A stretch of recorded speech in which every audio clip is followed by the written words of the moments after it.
ബഹുമാനപ്പെട്ട ആഭ്യന്തരമന്ത്രി ചെന്നിത്തല സാറേ,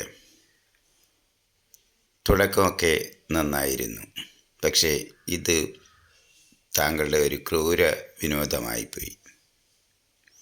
ഒരറിയിപ്പും കൂടാതെ, അല്ലെങ്കിൽ വനിതാ പോലീസ് ഇല്ലാതെ ഒരു വീട്ടിൽ കയറുകയും വനിതകളെ ആക്രമിക്കുകയും ചവിട്ടുകയും താലി പൊട്ടിക്കുകയും ഒക്കെ ചെയ്യുന്നത് ഒരു ആഭ്യന്തരമന്ത്രിയുടെ കീഴിലുള്ള പോലീസിന് യോജിച്ചതാണോ സാറേ? നമ്മൾ ഈ എല്ലാം ചെയ്തു തുടങ്ങുമ്പോൾ ഒരു എന്തുണ്ടാവും, ഒരു ആർത്തി ഉണ്ടാവും. ഇല്ല, ഇപ്പോഴത്തെ കാലത്ത് പറയുകയാണെങ്കിൽ പഴുത്ത ചക്ക കണ്ട പൂച്ചയെ പോലെയും, അല്ലെങ്കിൽ അതിനോടുള്ള ആർത്തി കൊണ്ടിട്ട് അത് കടിച്ചു വലിക്കുന്നത് പോലെ ജനങ്ങൾ തിരഞ്ഞെടുക്കപ്പെട്ടിട്ടാണ് ആഭ്യന്തരമന്ത്രിയായത്.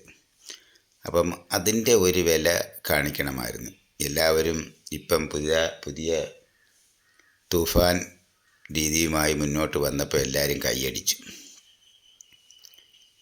ഭരണം തുടങ്ങിയ അന്ന് മുതൽ ഇന്ന് വരെ നല്ല പ്ലസ് മാർക്കുകളായിരുന്നു താങ്കൾക്ക് കിട്ടിക്കൊണ്ടിരുന്നത്. പക്ഷേ ഇന്നലത്തെ അറസ്റ്റ്, വട്ടിയൂർക്കാവിൽ നടന്ന സംഭവം ഒരു മാർക്ക് പോലും താങ്കൾക്ക് തരില്ല. ഏത് സംഭവത്തിലാണ് മുന്നേ ആകാശത്തേക്ക് വെടിവെച്ചിട്ടുള്ളതും രാത്രി കയറി വീട്ടിൽ പോലീസ് കയറി അറസ്റ്റ് ചെയ്യാനും ഒക്കെ ഏത് നിയമത്തിലാണ് പറഞ്ഞിട്ടുണ്ട്? എവിടെയാണുള്ളത്? അതുമല്ല, അയാളുടെ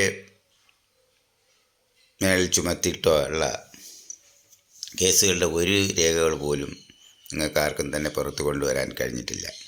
എന്തിന് നിങ്ങളുടെ കൂട്ടത്തിൽ നിൽക്കുന്ന നിങ്ങളുടെ പാർട്ടിക്കാർ തന്നെ, എന്താ ശ്രീ മുരളീധരൻ പറയുന്നത് എന്താണ്? അയാളുടെ മണ്ഡലത്തിൽ കയറി കളിച്ച് ആ മണ്ഡലത്തിൽ പ്രശ്നം ഉണ്ടാക്കുന്നത് അയാൾ വരുമ്പോൾ ഇലക്ഷനിൽ തോക്കാനാണോ, അല്ലെങ്കിൽ അയാളുടെ ഗ്ലാമർ പോക്കാനാണോ, അയാളോടുകൂടി ഉള്ള ഒരു പകപോക്കലാണോ?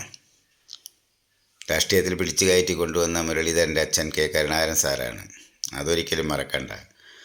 ഇനി വരും ഭരണത്തിൽ കരുണാകരൻജിയൊക്കെ ഒന്ന് ഓർത്തുകൊണ്ട് ഉള്ള ഒരു ഭരണമായിരിക്കണം, അല്ലെങ്കിൽ ഒരു രീതിയിൽ ഓർത്തുകൊണ്ടുള്ള നല്ല ഭരണം കാഴ്ചവെക്കാൻ ശ്രമിക്കൂ. അല്ലാതെ ഇങ്ങനെ രാത്രി പതുങ്ങിയും മറ്റുള്ളവർക്ക് നിങ്ങളെ ഒരു ആഭ്യന്തരമന്ത്രി സ്ഥാനത്ത് കാണാൻ പറ്റാത്ത രീതിയിലേക്കുള്ള ചുവടുവയ്പ്പുകളൊക്കെ ഒന്ന് മാറ്റി ചവിട്ടൂ പ്രിയ ആഭ്യന്തരമന്ത്രി.